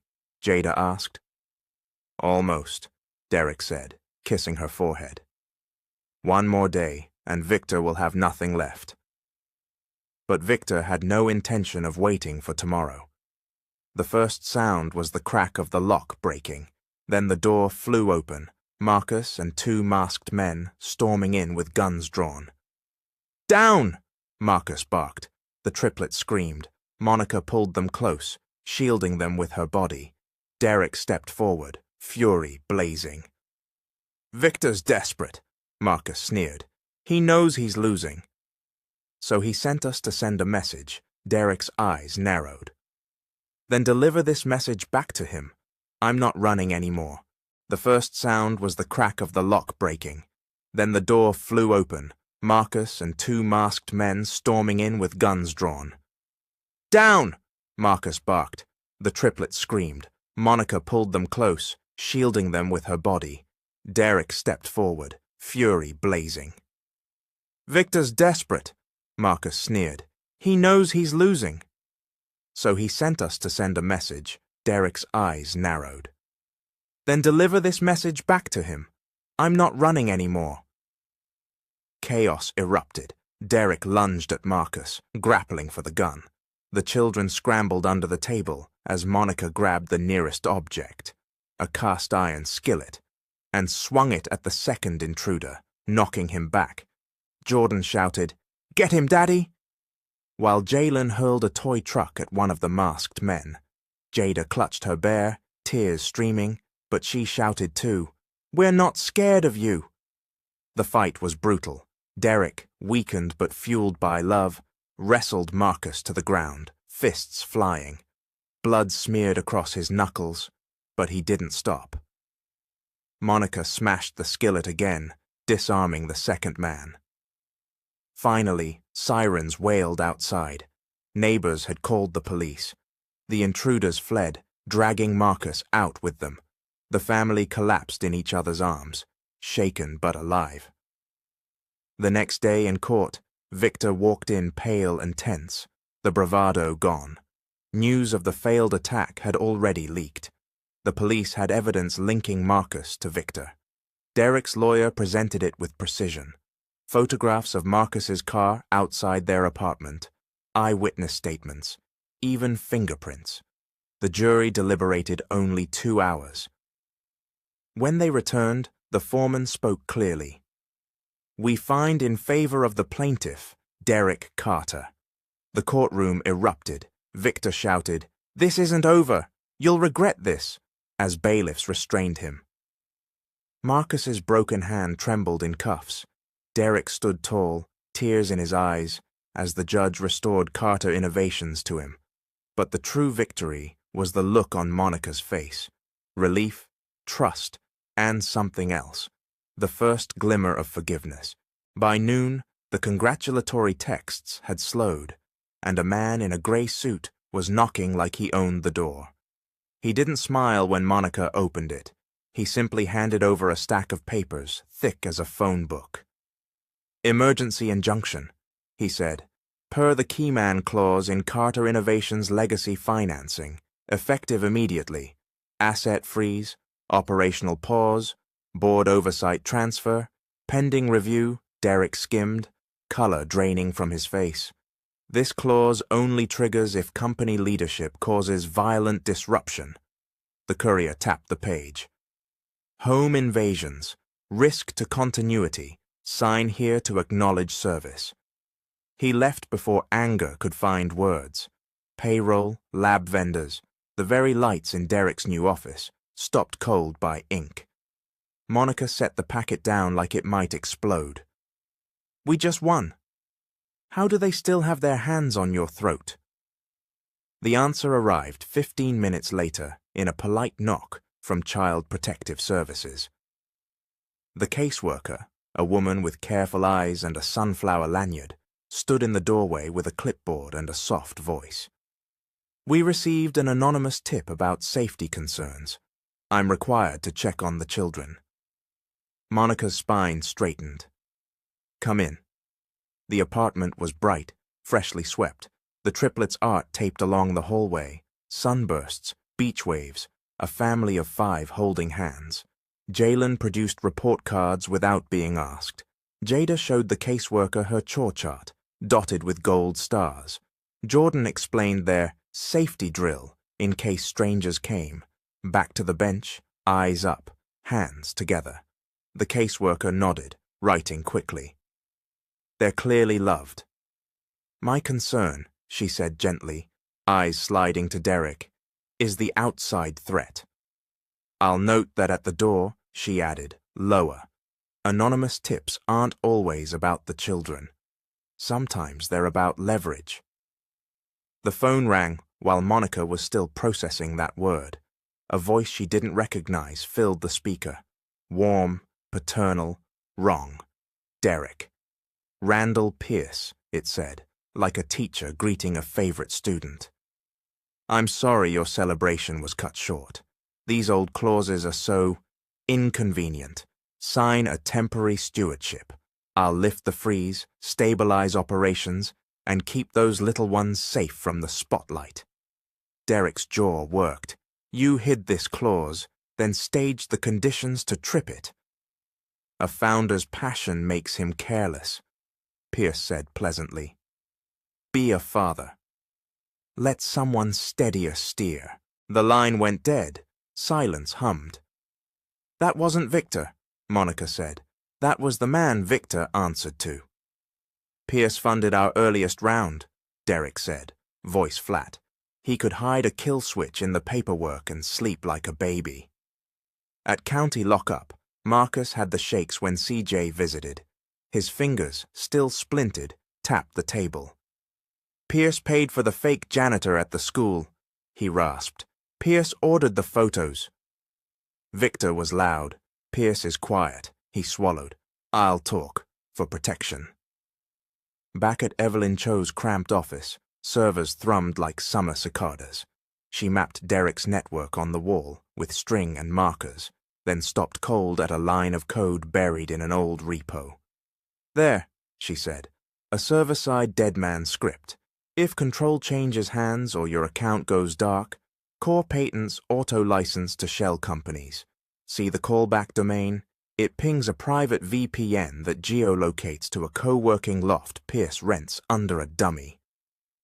So even if I agree to his stewardship, he strips the crown jewels, Derek said. Unless he admits it, Evelyn replied, eyes bright. On the record. Monica looked from the code to the children's drawings on Evelyn's corkboard, Jada's beach, Jalen's towers, Jordan's bold block letters, family. She exhaled. Then we make him say it. Not in an alley. In the open, with witnesses. CJ pulled an old file from his bag, a tiny recorder from a board retreat years back. Pierce's voice crackled through static. Founders are replaceable. Control is architecture. It wasn't a confession, but it was a fingerprint. Evelyn texted a name to a federal contact she trusted. Limited wire authorization. Might be possible if the meeting was public and the bait clean. We need a place that's bright, crowded, supervised, Monica said, thinking fast. The community gala at the school on Saturday. I'm already a volunteer. Teachers, parents, daylight. No shadows to hide in. Derek nodded slowly. We send Pierce stewardship papers. Watermarked, tracked. Invite him to finalize terms for the children's safety. He'll bring the threat he always uses. He'll bring help, Monica said. So will we. That night they practiced with the triplets at the kitchen table, not with fear, but with focus. If anyone reaches for you, Monica said, tapping the diagram, what's the drill? Back to the bench, eyes up, hands together, the children chorused, voices steady. Derek looked at them like they were the bravest people he'd ever seen.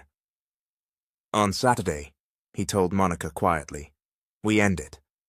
She took his hand and didn't pull away. On Saturday, she said, we do it right. Saturday arrived wrapped in sunlight. Colorful pennants fluttered above the school lawn, tables glittered with bake sale foil, and music drifted easy from a Bluetooth speaker.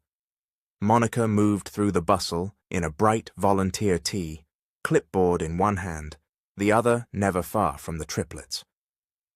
Jalen, Jordan, and Joda rehearsed their short poem beside the stage, sneakers bouncing on clean concrete. Everything about the day said safe. Evelyn brushed past with a tote bag that looked ordinary and wasn't. Inside were the warrant papers, the tiny transmitter, and the stewardship packet, watermarked and tracked.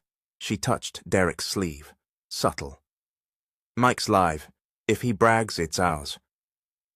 CJ lingered near the lemonade stand in a baseball cap, his phone camera tucked against a stack of cups, board allies spaced like harmless parents across the lawn. 2 quiet agents, summer casual, sunglasses, no drama, chatted by the raffle table. Pierce arrived without hurry, as if he'd been invited to bless a ribbon cutting. Crisp suit, smooth smile, a fond grandfather visiting the fair. His eyes assessed the scene and returned to Derek, indulgent. You chose quite the venue. Crowded. Bright, Monica said, stepping up beside Derek. Exactly the kind of place a protector would appreciate. Pierce's smile flickered. He accepted the manila envelope Derek offered, weighed it like a prize. You're making a wise decision. We'll say it's a temporary stewardship for continuity and... His voice softened, stage whisper gentle. For the children's safety, of course. Read it, Derek said. All terms inside. Pierce opened the packet. Evelyn, 3 tables away, watched his phone's screen light bloom in her tracker app. The watermark pinged. A second ping. His VPN handshaking with the shell network she'd mapped. Her thumb hovered above capture and didn't press. Not yet. "Before I sign," Pierce murmured, still wearing the benevolent mask, "you'll sign mine." He slid a slim folder from his briefcase, the gloss of a courthouse seal catching clean noon sun. "A temporary guardianship petition, purely precautionary. If online chatter grows dangerous, it gives me discretion to relocate the children, pause public appearances." Monica's smile didn't reach her eyes. "Relocate whose children?"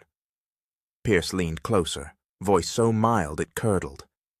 "Do you truly want CPS cycling through your living room again?" One phone call turns sunlight into interrogation. Let adults carry the hard parts. The mic under the table took every word like a gift. Evelyn's app flashed. Live audio. Logging. She glanced toward the agents. One adjusted his sunglasses and gave the faintest nod. On stage, the MC tapped the mic. "Next, a poem from—" The triplets stepped into the shade of the canopy, bright-eyed. Their first line floated warm across the crowd. "Family is hands we hold, not hands we fear." Movement to the left. A maintenance shirt. A familiar, wrong face. The janitor from the school doors glided out of the traffic by the tetherball pole, too smooth for a man hauling a mop. He cut a line toward the stage, eyes set, not on the microphone, but on the children. Monica didn't think. She acted. 2 fingers to her lips, 1 sharp whistle, the practiced blast the teachers knew. Chairs scraped back. A mesh of adults drew in, forming a soft wall, a circle collapsing without panic. Jalen grabbed his sibling's wrists. "Drill," he said, voice steady. "Back to bench." Eyes up, hands together, the 3 moved as one, quick and clean, palms laced, backs pressed to the bright blue bench, like they'd rehearsed it to music. Pierce's smile vanished, his chin lifted, a tiny signal. The janitor pivoted to push through a gap in the ring, then halted. Derek stood there, body square, no hesitance in his stance anymore. "Not today," he said. "Sir, I'm maintenance," the man started, already retreating. A hand lighted on his elbow, sunglasses and summer shirt, calm voice. "Let's talk about that somewhere else." His badge flashed just enough. The second agent was already at Pierce's shoulder. Pierce tried to recover the veneer. "Is this theatrics? Mr. Carter, really?" "Tell me about the dead man script," Derek said evenly. "Tell me how you wired my company to bleed into your shells if I ceded control." Evelyn's phone trembled in her fingers. Pierce's laugh was quiet and careless. "Control is architecture. Your patents were never yours. They were assets stewarded wisely when you could not. You're emotional. That makes you weak. I designed it so people like you don't crash empires." "Like you designed the CPS tip?" Monica asked, her voice steady as a metronome. "And the injunction trap? And a kidnap attempt in daylight?" "Don't be dramatic," Pierce said, dismissive, and finally, careless. "Pressure creates compliance. You're compliant now." The nearest agent didn't smile. "Mr. Pierce, we're going to need your phone." The briefcase came next. The polite hands weren't gentle, but they weren't cruel. They were thorough.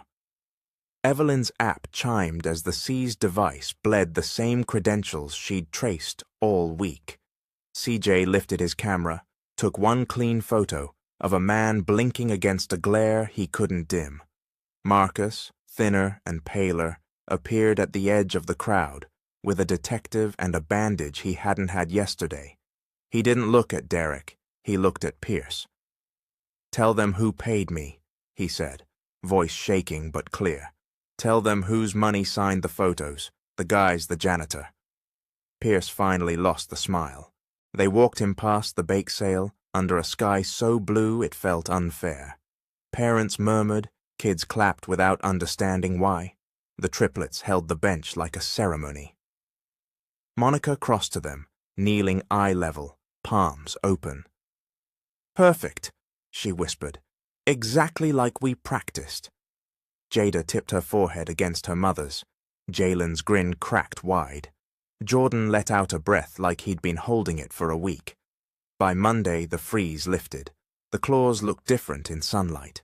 The judge voided it in the same breath as he signed the warrant to search Pierce's loft. Evelyn's name went on a new plaque at Carter Innovations, Chief Security and Integrity. CJ took a board seat with teeth. CPS closed the file with a note about the family's exceptional planning and resilience. 2 weeks later, they returned to the beach under a sky that matched the first day and nothing else. The water winked bright as if it remembered. Derek stood facing Monica, with the triplets forming a lopsided ring around their parents. Feet sank in warm sand.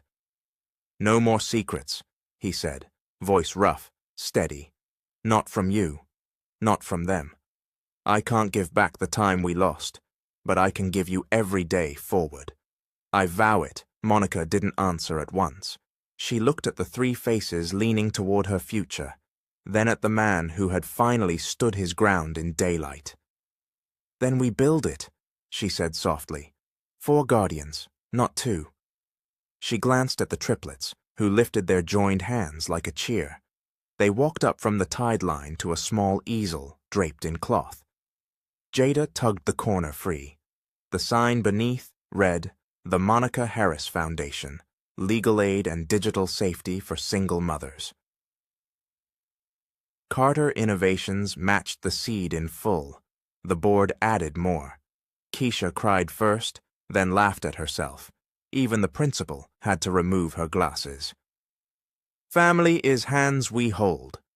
The triplets finished their poem up the sand, sunlight catching their braids and lashes, and hands that hold us back from fear. When they sprinted into the foam, Derek chased them, splashing. Monica followed, clothes be damned, laughter lifting into the bright, forgiving air.